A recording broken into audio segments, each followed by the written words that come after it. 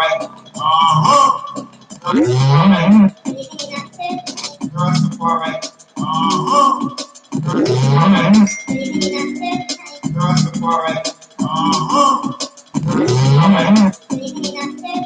Rastafari, Rastafari, Rastafari,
Go for a walk, we go out. We're not going for a walk, we're going to get cold.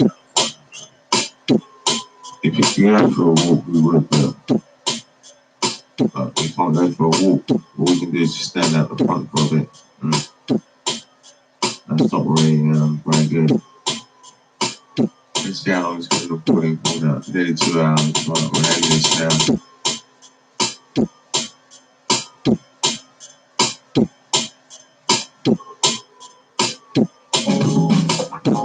At 9 o'clock, I'm going to bring it over to try and expound the mysteries of junglism.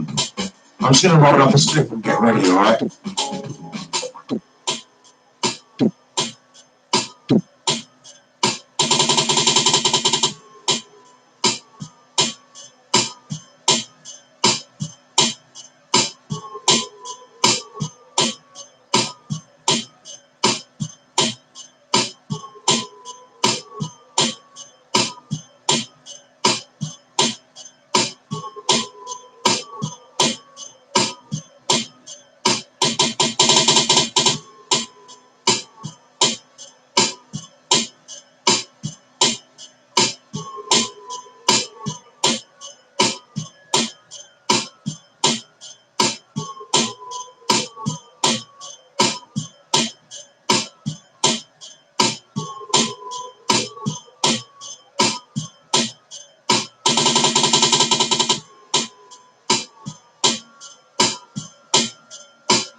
now we're not recording anymore.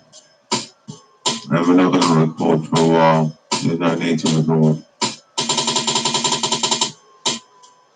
I don't feel like doing the guitars or the drums today. I don't feel like doing that. I feel like trying to put on a show for you guys. But there's no one watching. I don't know how to get people to watch. I thought I got Erica Broadbank and actually might watch, but it's too much of a risk to take. He might not watch. So I was getting Broadbank and actually watch, and I thought I got Rastafari one. That would really help him out, but Rastafari didn't want it. So what can I say?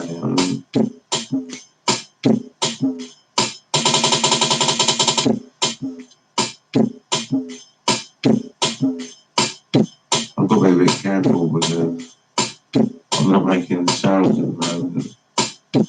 So, be careful.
In January, I never make much music. In February, I don't make much music. It's not common. March, I might make something. March, sometimes I can make quite a lot. I have done in the past. I don't know if it's like speed then or what. I think last year I took a lot of speed. And that's what made me make so much music last year. Maybe I could do it again this year. Take speed again. I haven't got the money though, really. It's only £10 a gram, but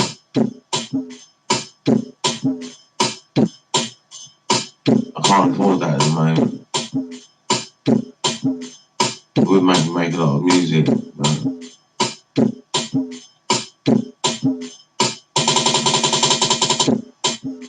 it gets me to focus. I mean, at the moment I've got infinite ideas and just always infinity is blocking my mind at the moment. I should just start and do something, but I think I should rest as well. And I did do a lot last year. I made a lot of music last year. I mean, nearly all them tracks that Simon and James have got were made last year. They all were made last year. I haven't emailed them the white bank, so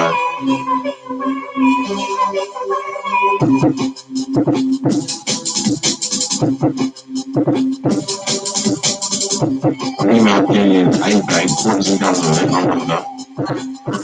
I wonder what he's done with it.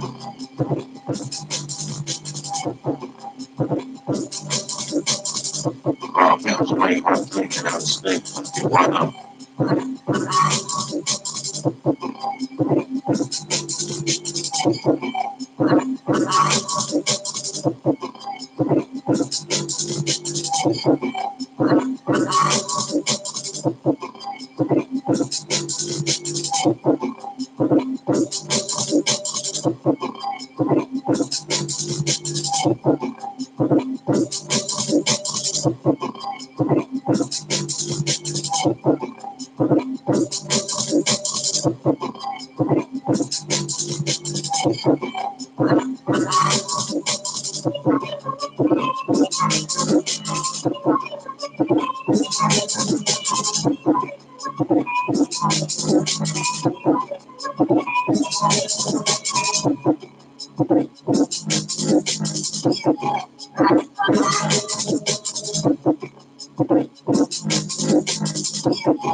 Alright, you got me till midday there, midday with some primary expression time till 12:35.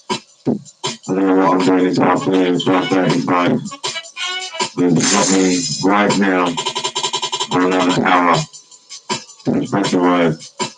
If you want to know about enlightenment or the aim of Pathfinder, which is to alleviate pain and suffering,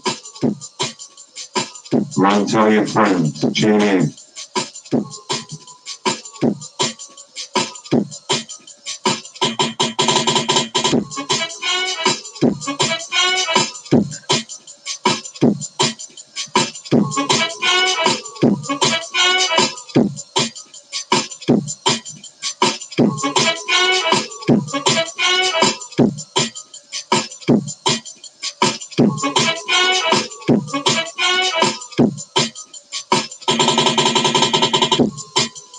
I must say, with my experiences, you might not believe this, but I do believe that I have met the real God, the first creation. He is now spirit, but he was once a living creature. He wasn't human, he was a beast. Wasn't Osiris, the first God ever, the first God that ever existed. He's been in many forms.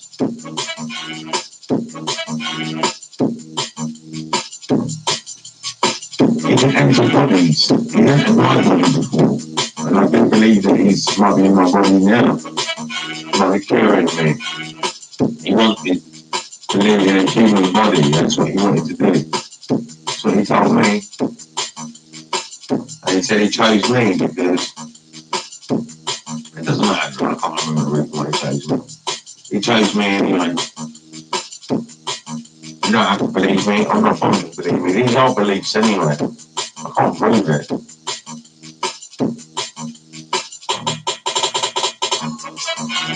The only way I can prove it is if I become immortal. And the only way we can prove if I become immortal is by looking at me at the age of 100. So we have to wait till then.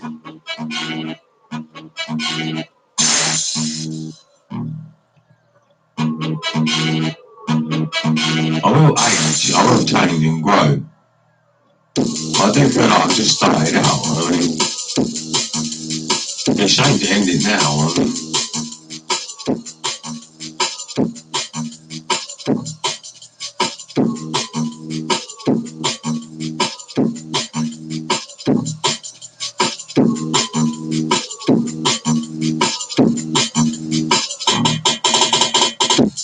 see that everyone's watching things like Al Jazeera. They're not watching my channel.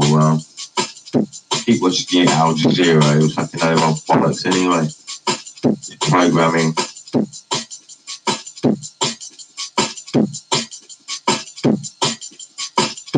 All the fucking mainstream outside down. You're not seeing mainstream outside if that's what you watch.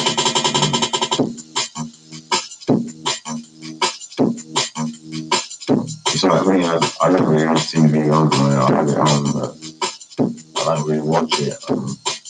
Watching Polish question time at 12 o'clock. See, I don't watch it all day. I just watch certain things.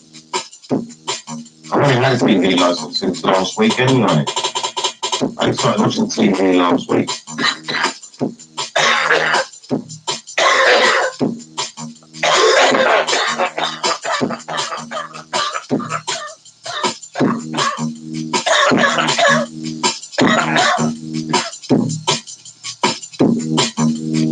Television on demand is fucking great. I mean, even if I want to watch Ryan's question time later, but I won't. I'll watch it while it's live. I mean, I can. So I'll watch it at 12 o'clock. I'm just waiting until 12 o'clock now.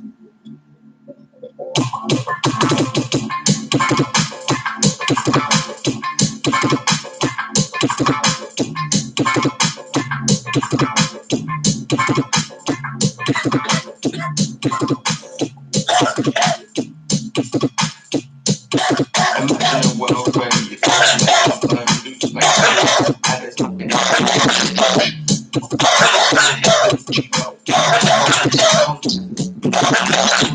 success. Not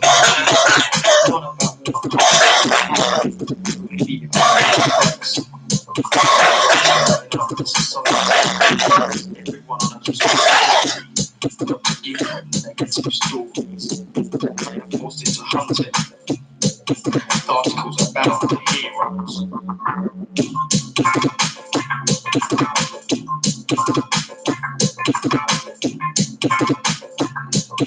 Articles about the heroes. Imagine there is only one and that it is bar. Imagine there is only one and that it is bar.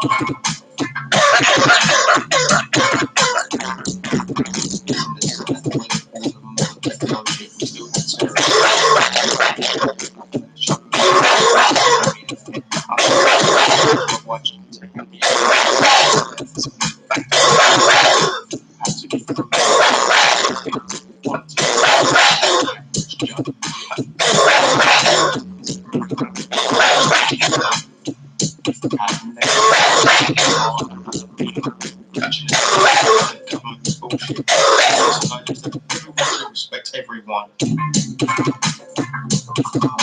Look, one of my friends tunes in. I don't know why. I mean, we make this a community station. I don't want it to be on my music. I want other people to put their music on there. I want to make a community. I'm going to make a community when there is no community. Well, I'm not attached to any community. I mean, I don't know what the fuck else to do. I've got to pay for advertisement in the Harrow Times now, I think. And how much is that? I mean, you know, I keep paying for advertisement and keep trying to pay for promotion all the time. And I spent 70 quid on my business cards. I handed out nearly a whole box already. 4 boxes, so that's 250 in each box. Nearly 250 on already. What result have I had from that? Nothing. You never get a result from any other things. I handed them out up here to people. Did they tune in? No. Why is that then? I think the bread should have skunk in it. I don't get how these people hide and watch. They don't reveal themselves on here. I don't get how you do that. I don't understand it. Every time I end, it always says that they're finishing me watching, but I've never noticed it go up on the screen. It says here.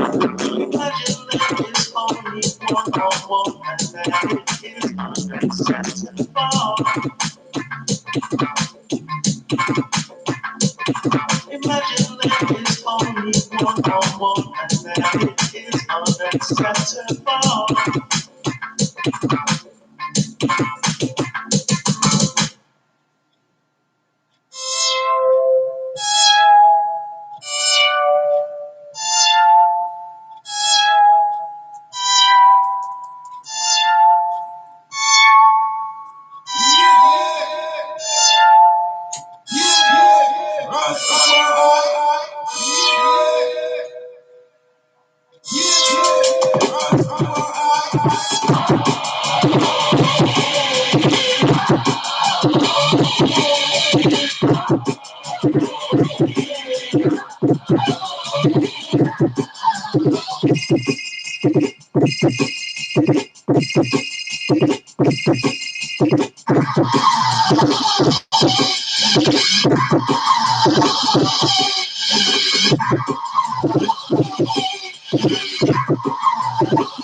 I've got an idea on how it works. I was supposed to decide.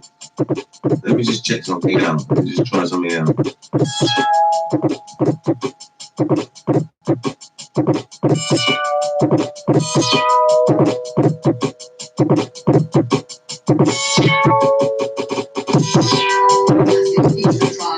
President Donald Trump concludes with the final vote in the Senate is live on US News Channel from 8:30 this evening. Now, how should BBC be funded? At the moment, TV licenses are covered by the license fee, and if you don't pay, you could be fined or even sent to prison.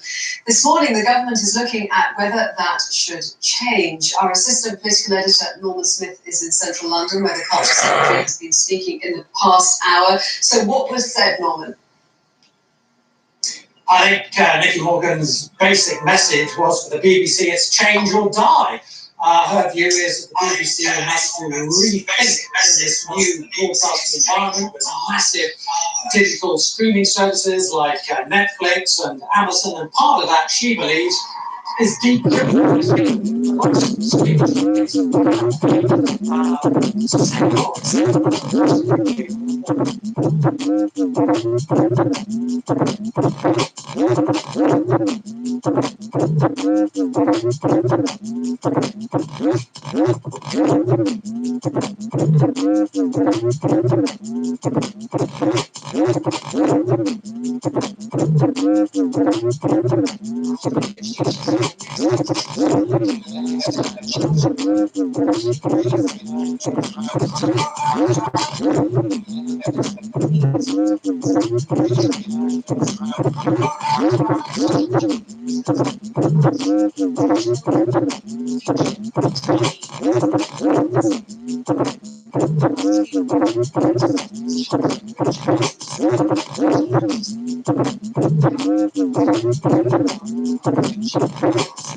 Joining me today, Labour MP and Chair of the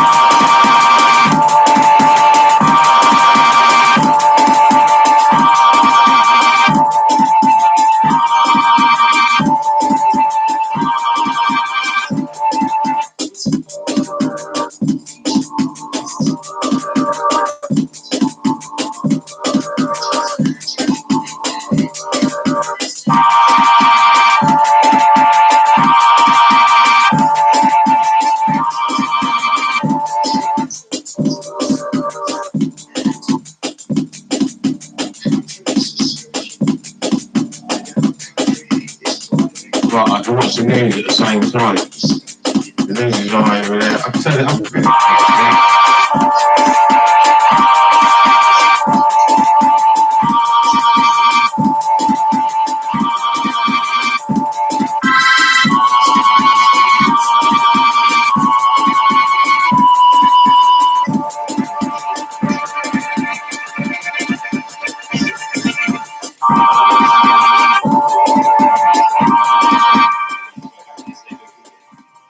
former Prime Minister David Cameron turning down the offer of the role of president of what is called COP26.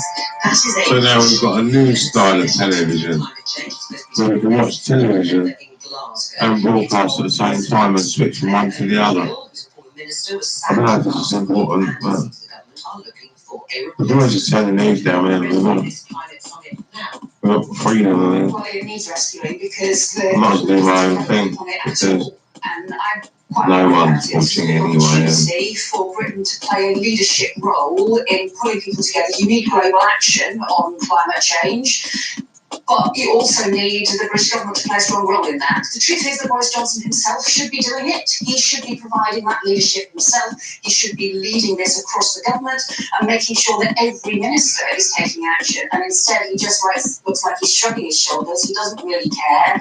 He hasn't got a grip. It's too important for him to just let it drift like that and to play games like that.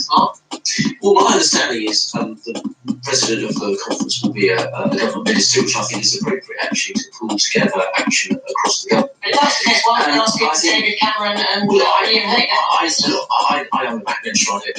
So I think there's a lot of sense in it being a government minister, and I'm sure the Prime Minister will set that out. The important thing, which I think I know what I'm going to do. What I'm going to do. Demonstrating global leadership. All right. We're actually one of the most impressive countries. At about 10 to 5 to, I'll turn the music off. Let's turn the music off a bit now.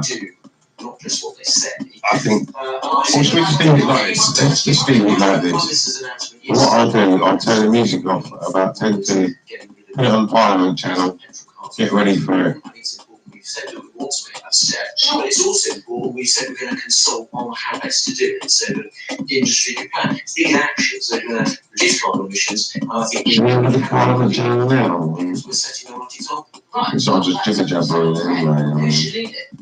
Well, that's going to be a matter for the Prime Minister. Well, I think he will set a I suspect in the not too distant future. Nobody wants to do it.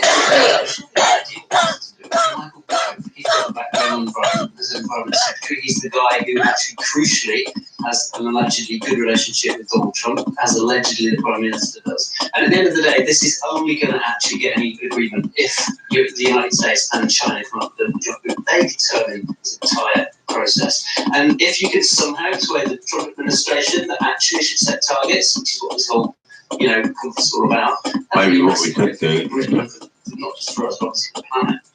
Well, Mark is right. I mean, the UK and actually the USA to some extent have made significant strides when it comes to reducing their CO2 emissions. And of course, it was conservative government that led to the 2050 target to begin with. But I think we'll get the answer come reshuffle. It's not too far away. I agree with you, Michael Gove is an interesting shout. But the most important point here is that even if the UK does get to net zero, even tomorrow, it is a small fraction of the world's problems. So this conference isn't really about doing as much as it's about signaling to the rest of the world that soft power that the UK can lead on. So I think whoever wants to do it, whoever wants to be loud and boisterous and signal about it, should be the person in cabinet to do it. I think we're a bit late for signalling. I think we need action. I think right across the globe we need action. And this government should be taking action to get other countries to do things as well. If they were serious about it, they would be providing leadership already.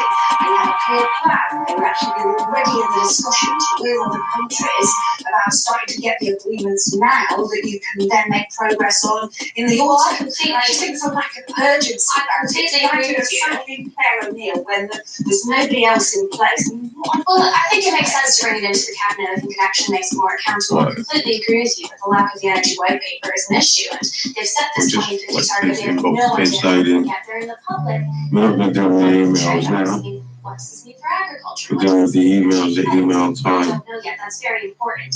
But Well, 2050, because I just think There's not even doing it, they just say deleting, that's all. We'll do that in email time. While not reducing our lifestyles, especially for the poorest who usually struggle the most. But the Ministry of Justice today, I think it's really important to remember I'm going to do the Ministry of Justice at, that is 1%. well, I know what I'll do. We'll record it. Okay. American Matters, China We're going Matters, to record Prime Minister's questions time.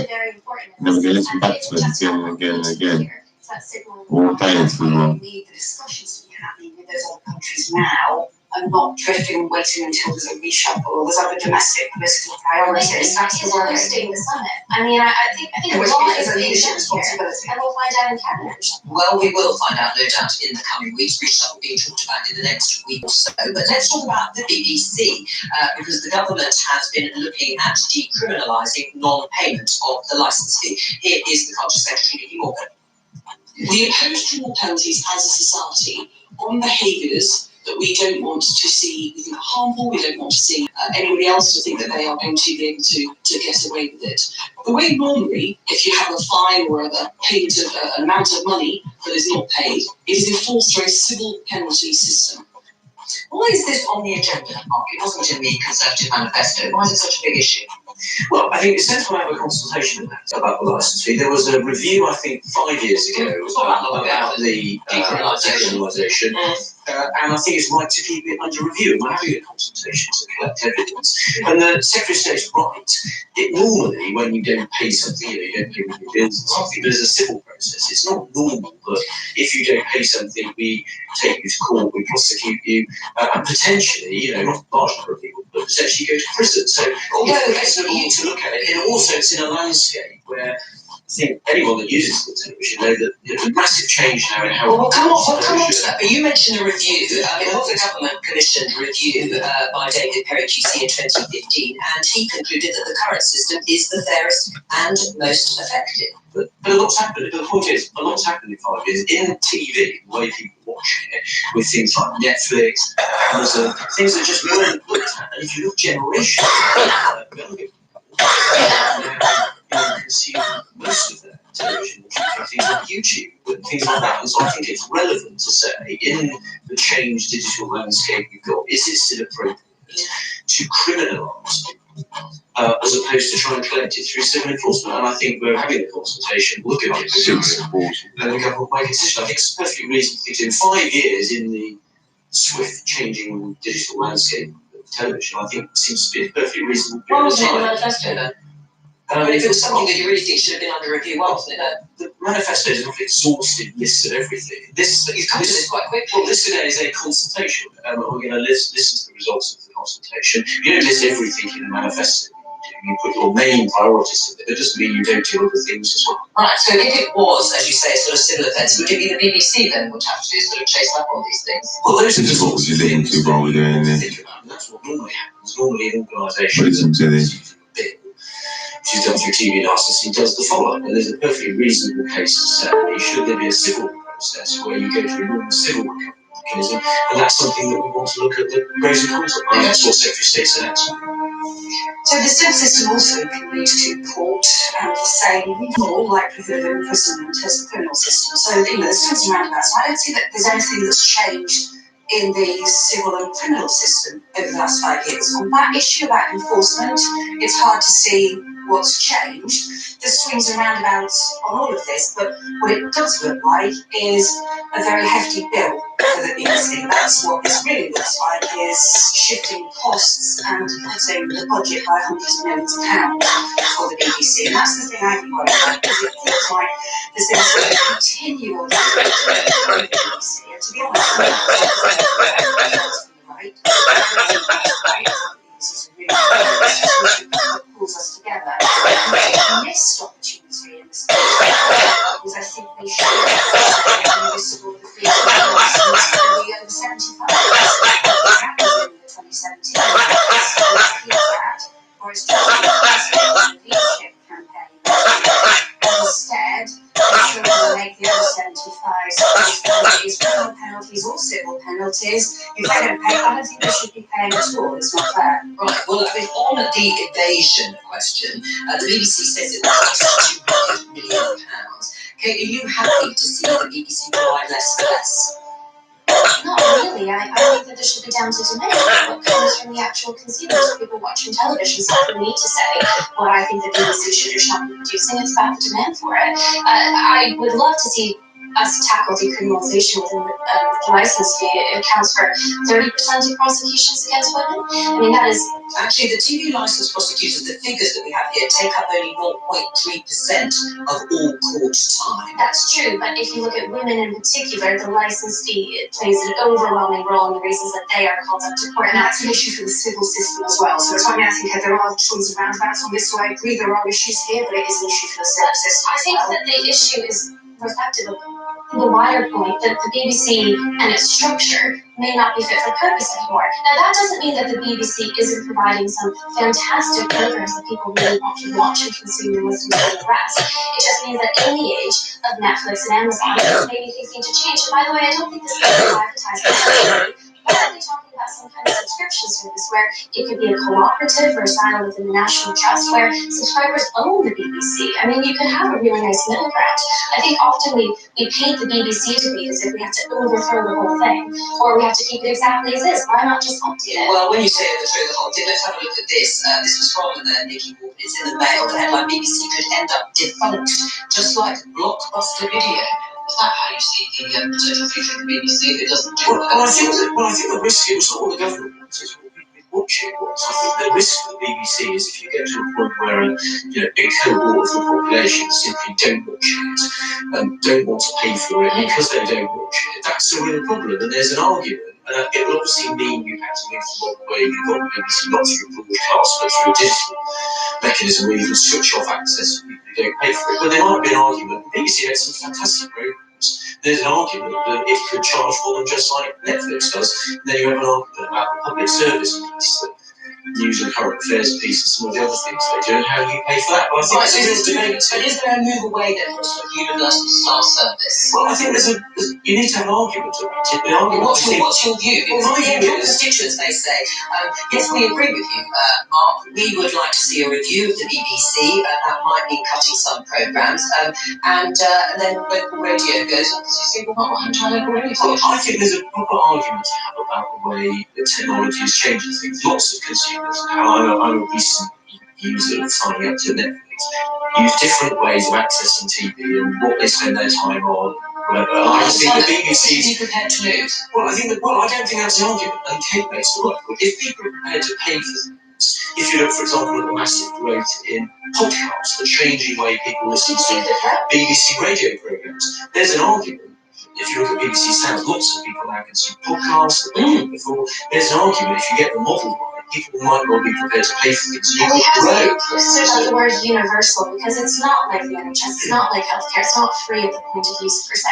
People are paying their license fee every year. It is a paid service. So, to suggest that it's just everyone would have it on demand for nothing isn't the case. People are already paying, so the question is for that money, how can they get the best BBC possible? I think what's curious about this is that Mark said this should be based on the evidence earlier. Why isn't the government? It's being disingenuous. It's just this is a consultation. It's not. It's asking a question to which it already has the answer. And the answer is it wants to decriminalise. Okay, that's the position. People should be under no illusion. That's it. This is a cover for a government decision, this consultation. In effect, that's what's going to happen. And the previous review was based on evidence and did say, based on evidence, actually, there's better value for money under the current system because it costs less. Because it's a deterrent system using the criminal law. Now, those are points I suspect that won't be made by ministers. They'll just be dismissed because this is ultimately ideological. That's what it's about. Right, well, on the ideology, there has always been, rightly or wrongly, complaints that the BBC has encroached on commercial space and that they need to stop doing that and they could retreat. Do you accept that point? So I think that is an argument that tends to come from those players in the private market who want a bigger private market and those who want to see everything run on a free market basis. I think there is a huge value to having a sort of public broadcaster which not only can provide a sort of really solid news base that is international as well as very local, to have that reach from what goes on in Pontefract and Castleford right through to what happens all across the globe. Also that it is a service that can bring people together, that has actually as part of its purpose producing programmes that are aimed at trying to bring as many people as possible together. We get from politics like to Strictly, and there are things that all of us can work in one set as part of it. Exactly. I mean, is that fair? In terms of the sort of commercial space that is occupied by other providers? I'm not sure why you think a bigger market in television, entertainment, or whatever it may be, film, media is a bad thing. I mean, where's the evidence that that's a problem? I think it's absolutely fantastic that we have so much choice and that's getting cheaper and cheaper to have access to wonderful entertainment. And I mean, there's plenty on the BBC that I would want to subscribe to. I mean, I pay my license fee, I want to watch the BBC, but we have a problem now where the system itself is structured where you really had to have this one platform, otherwise people couldn't watch anything. And we are in a completely different world now. So in many ways, if you want to save the BBC, and if you want people to have more ownership over it, give them a system that they can actually buy into. Not one that might potentially criminalize them, but as you say, they're 76 years old and they forget to pay their license. Well, I don't have to pay it in the first place. I think there is a difference. The question is whether, in the end, you want a kind of creating fragmentation with lots and lots of niches. And look, there's values to that. There's obviously huge values to having new players come in and new organisations and new options and choice. Whether you also think, in addition to that, there is some value to having some kind of universal base. And I actually think, given the challenges the country faces now, something like climate change, it's been hugely powerful having those David action programmes. On something like our role in the world, Britain's role in the world post-Brexit, the World Service is an incredibly important player as part of our identity across the world and building that. And then in terms of bringing communities together, having a publicly funded and local or licensed funded or local service as well is also hugely powerful. Those are the things I think that the risk is that people are going to end up undermining, and we'll end up 10 years down the line, we'll think, God, we had an amazing BBC, and what did we do to lose it? But if we look at where the money's, Joe, you mentioned about local radio. When I go visit my local radio station, it's very clear, that is where all the money goes, right? And I remember when I was in government, David Cameron would get to press conferences, and there would be like 8 people from 8 different BBC programmes. They would all want to ask him a question, and there was no sense of someone from the BBC asked a question and they shared it, as happens in commercial broadcasting. So I think one of the arguments, there are, but there's a bit where they all have to have their own thing, and money is spent. If you go and talk to your colleagues, as I know you do, in regions, they do spot that there's a bit of a disparity about sort of BBC HQ, where it's very loud. Seems like more money spent. And then locally, well, I think that's one of the things, arguably, where that local dimension, people would be prepared to pay for it. It's not where most of the money goes at the moment. Well, let's talk more broadly about the relationship with the media from the government, Paul, because it seems actually that today's newspapers are quite preoccupied with Monday's attempt to ban certain news outlets from a key Downing Street briefing related to Brexit. Is this, in your mind, part of a sort of wider push for the government to take on the media? Yeah, it's part of a needless battle with the media. I don't understand what they get out of it. I mean, the whole point of the government is to get your message across to as many outlets as possible. So why would you possibly want to boycott a programme like the Today programme or GMB in the morning, which has got millions of people, key voter groups that you want to get to? I know ministers, I mean, Mark won't say this, but ministers privately are really frustrated with the boycott that's going on at the moment. They can't get the message across. They're saying, why is Dominic Cummings doing this?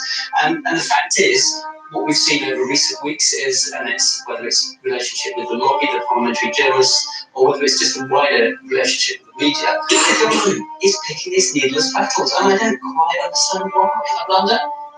I think the argument this week about the lobby is a bit of a storm in the teacup. Look, there are 2 lobby briefings a day, which is Prime Minister's official statement, which is not what this was about. My understanding, maybe wrong, but my understanding is this was a technical briefing by a special advisor, a political appointee, and the people that were invited were those people who were thought to be most appropriate to benefit from it. And that is a procedure which I think is quite normal. Right, that's not process. That's happened under all governments. No, that's not what I'm asking. I mean, I've worked in this business for a long time. I've been in those meetings. You've never been in a lobby briefing, have you?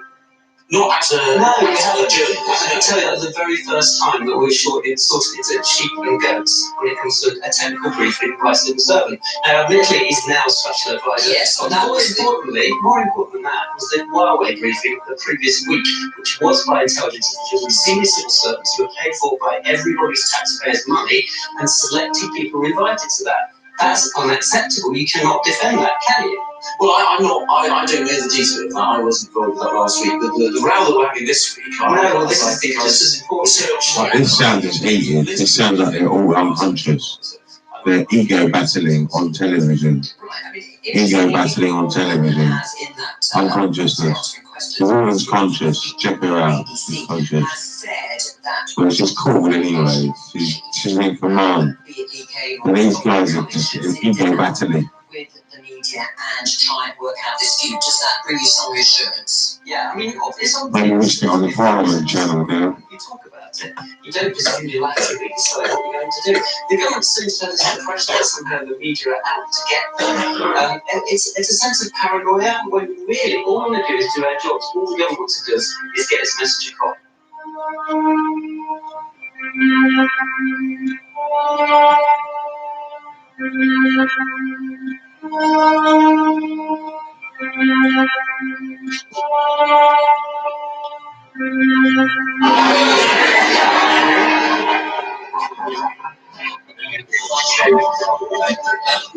Thank you, Mr. Secretary. One of the ways of consolidating the benefits of leaving the EU would be to make Northern Ireland the most attractive part of the UK to trade.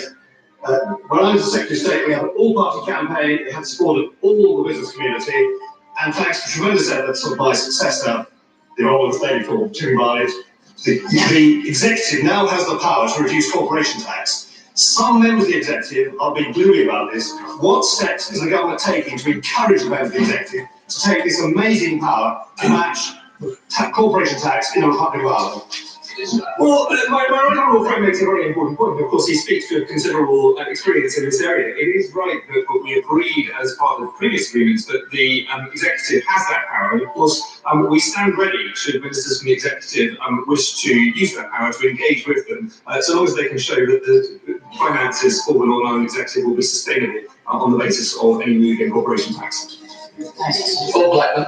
Thank you, Speaker.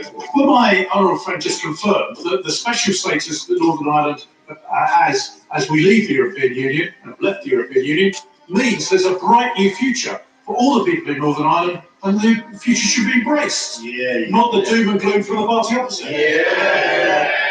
My honourable friend makes a powerful point, and what I see when I visit businesses in Northern Ireland it is actually a determination to deliver for the economy, to make sure that people in Northern Ireland enjoy the benefits, both of being part of a global and outward-looking UK, and of getting the best relationship with our European neighbours. That is an endeavour on which we must all now work together.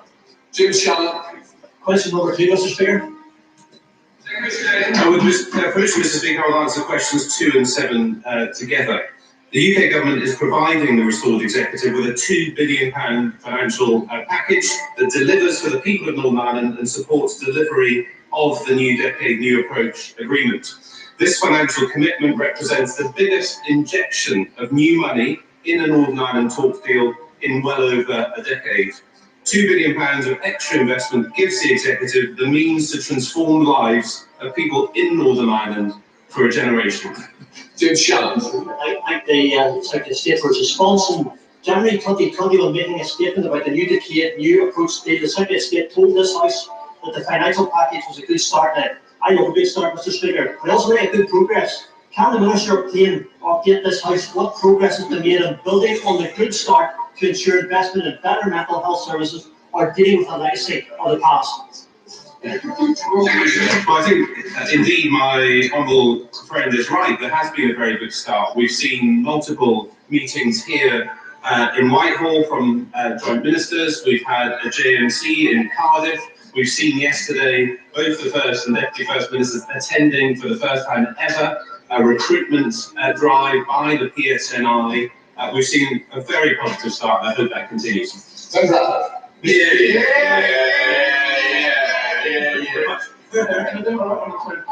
Previous answer. If we confirm to the House and for the communities of Northern Ireland that this is the most generous package of its kind that's ever been allocated to Northern Ireland through a process like this. Good question. I think my honourable friend is right. I think voters in Northern Ireland realise this is a good package. There will also be a budget coming up in March, and I'm sure that if the executive prioritises its programme of government, there'll be a positive future for the whole of Northern Ireland. Bit cold in here, I must say. It's really knocking the office. This is the studio. This is the studio. Kitchen is turned into a kitchen again. And can you also confirm what discussions he's had with the Secretary of State for Scotland? Yeah, the kitchen's got a radio there now. Well, I think we ended up on the radio in the kitchen. I need a guitar for this job. I need to say it out loud because it's the only way that we can get the Parliament in here. We need to set it up. And I think the high fives are loud enough. Aaron Smith. I don't know if you can hear my music. There is some discussion about what exactly $2 billion extra means amongst the parties in Northern Ireland, and it's important the government maintains their trust and with the people of Northern Ireland to honour the financial and economic commitments. But in the wake of the RHA scandal, it's also important the government ensures transparency and value for taxpayers' money. Can the Secretary of State tell us what investment is actually required to fund the Bengoa review? And what assessment has been made of savings from delivering an integrated education service? I thank the honourable lady. It's like the old days before we had it on camera. To be found with the executive. It is up to the devolved government to look at Parliament how best to spend this package. It is up to the parties and the executive to work through how it delivers on its which is to transform both the health service and education. It's not for me to. One of those questions at midday, but I will comment if I have to. I think what I'm going to do is I'm going to email Gail Johnson telling him that I'm watching when I next do this. The security situation in Northern Ireland remains subject groupings as well. Guys, yeah. So if we can group these questions, which 3 questions, Mr. Speaker, 2, 3, and 7, and 3, 8, and 11. The security situation remains severe. Thank you, Mr. Speaker. In light of the answers just given, can the Secretary of State advise the House what steps the government are taking to ensure a smooth transition and the continued security and peace in Northern Ireland when the withdrawal agreement transition period comes to an end on the 31st of December? I think there are very good discussions ongoing with the EU on security matters. There are very strong bonds with the Irish government, and I remain confident that the security situation that I've just described can be well managed with the current relationships that we have and within the remit of the transition agreement. Let me more, Mr. Speaker, would I right to join me in condemning the continuing presence of dissident organisations in Northern Ireland, and would he say that there is no place in our society for those who peddle hate and division? Well, I agree with to condemn the ongoing activities of dissident Republicans that pay tribute to the police and